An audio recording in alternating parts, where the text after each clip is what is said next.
मुख्यमंत्री एकनाथ शिंदे बोलतायत, आपण पाहूयात। करून ते कमीत कमी त्याचा वापर झाला पाहिजे असं आवाहन मोदीजींनी केलं।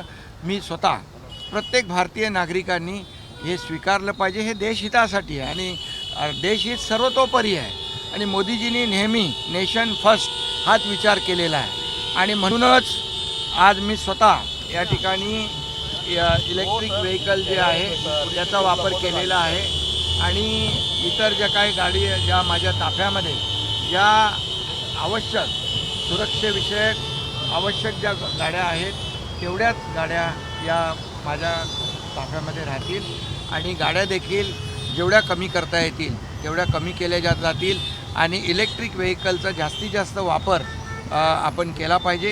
याची सुरुवात मी केलेली आहे।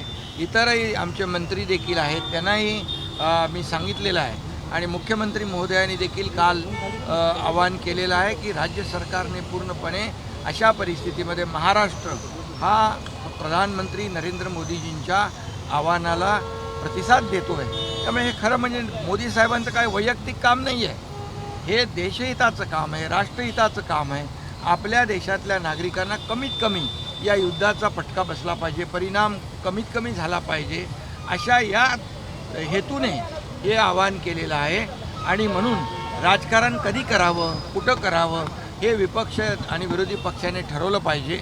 खरं म्हणजे राजकारण करायच्या खूप वेगवेगळ्या प्रसंग असतात, वेगवेगळ्या संधी असतात, परंतु राजकारण अशा परिस्थितीमध्ये विरोधकांनी करता कामा नये। हे केवळ राजकारण आहे आणि मोदीजींच्या विरोधामध्ये त्यांना बदनाम करण्यासाठी हे सगळं जे काही सुरू आहे त्यांच्या हातामध्ये काही नाही आहे। मोदीजींच्या पाठीमागे 140 कोटी जनता आहे, म्हणून तर पश्चिम बंगालमध्ये आसाममध्ये जो काही विजय मिळालेला आहे हे याचं जे काही परिणाम स्वरूप दिसतं आहे आणि म्हणून मी देखील महाराष्ट्रातल्या नागरिकांना आणि सर्वांना आवाहन करतो की आपण याची पेट्रोल डिझेल जे काही त्याची कमीत कमी त्याचा वापर कसा होईल, नियोजन कसं होईल या दृष्टीने आपण पाहिलं पाहिजे।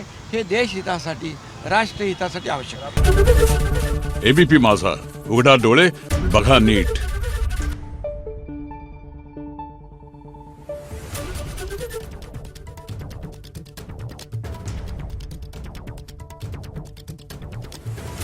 Thank you.